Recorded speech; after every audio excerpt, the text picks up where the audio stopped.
Hello बच्चों, आज के इस इंपॉर्टेंट सेशन की शुरुआत एक इंपॉर्टेंट कॉन्सेप्ट के साथ करेंगे और वो इंपॉर्टेंट कॉन्सेप्ट एक क्वेश्चन के जरिए मैं उठाऊंगा। क्वेश्चन हमें दिखा है, find the value of x root of 4 is equals to 8। x root of 4 is equals to 8. Interestingly, this x root of 4 is equals to 8 can also be written as 4 की power 1 by x is equals to 8. Now 4, this 4 is called as base and 1 upon x is power, and here we have 8. This base 4 further can be written as 2 की power 2 whole power 1 by x is equals to 2 की power 3. Now 2 की power 2 की whole power 1 by x को हम लिख सकते हैं 2 की power 2 by x is equals to 2 की पावर 3।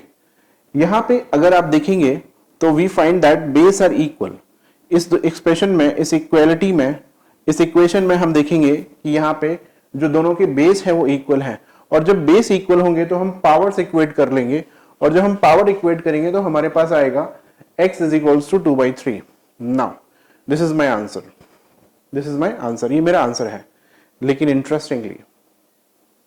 इंटरेस्टिंगली ये आंसर मेरा नहीं होगा।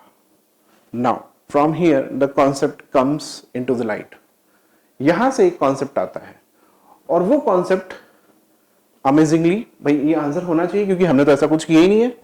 यहां पे आप देखो, we have followed all the laws of mathematics ethically.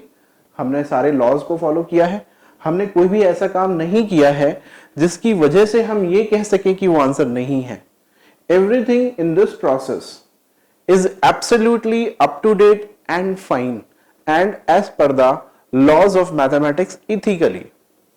तो मेरे पास जो आंसर आया x is equals to 2 by 3, वो आंसर होना चाहिए। दैट्स वेरी ट्रू, वो आंसर होना चाहिए और होगा भी। अगर आप अभी तक आपकी जो नॉलेज है, अभी तक आपकी जो आपने जो पढ़ा है उसके हिसाब से अगर आप देखोगे तो fine, x is equal to 2 by 3 is the answer of this whole equation जो हमने क्वेश्चन लेके हम इस कॉन्सेप्ट की शुरुआत की है।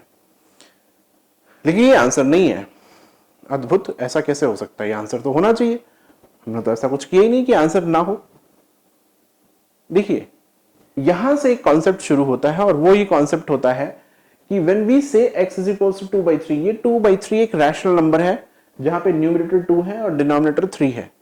तो जो कॉन्सेप्ट है वो ये कहता है कि this value, this rational number can not B substituted in this given equation.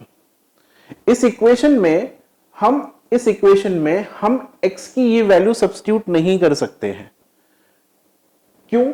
क्योंकि जो ये रिप्रेजेंटेशन ऑफ क्वेश्चन है, जो रिप्रेजेंटेशन, जो फ्रेमिंग ऑफ क्वेश्चन है, उसमें आप x की वैल्यू 2 बाई 3 सब्स्टिट्यूट नहीं कर सकते हो। ये जो x लिखा हुआ है, जब हमारे पास क्वेश्चन का फ्रेमिंग इस तरह का होगा, x की वैल्यू हम 2 बाई 3 सब्स्टिट्यूट नहीं कर सकते हैं, वो वहां पे फिट नहीं होता है। This form is also x can be written in this form, 4 की power 1 by x is equals to 8। यहां पर हम x की वैल्यू 2 बाई 3 सब्स्टिट्यूट कर सकते हैं। अगर हमसे question instead of x root of 4 is equals to 8, अगर हमसे क्वेश्चन ये नहीं होता, हमसे क्वेश्चन केवल ये पूछा जाता कि 4 की power 1 by x is equals to 8, इसको सॉल्व करो, तो हमारा answer x is equals to 2 by 3 आता और वो एक्सेप्टेड होता और वो सही होता। लेकिन क्वेश्चन हमारा ये नहीं था। हमारी ओरिजिनल फ्रेमिंग में वो पूछना चाह रहा था कि x root of 8, x root of 4 is equals to 8। वो हमसे पूछना चाह रहा था कि x root of 4 is equals to 8 है, और उस केस में हमें इसका आंसर बताओ। ये जो फॉर्म होता है when we say x root of 4 is equals to 8, in this form x can not be any rational number. x कोई एक जनरल रैशनल नंबर नहीं हो सकता है। ये फ्रेमिंग, ये फॉर्म तभी यूज हो पाएगा जब मेरे पास x एक नेचुरल नंबर होगा। ये फॉर्म तभी यूज हो पाएगा जब मेरे पास x एक नेचुरल नंबर होगा।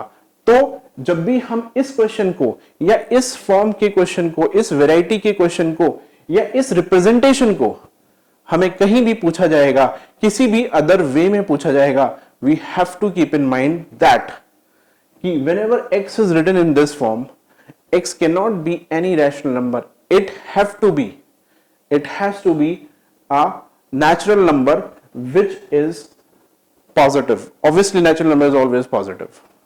तो इसका जो आंसर है वो 2/3 नहीं होगा। That's all for this concept. Thank you and all the best.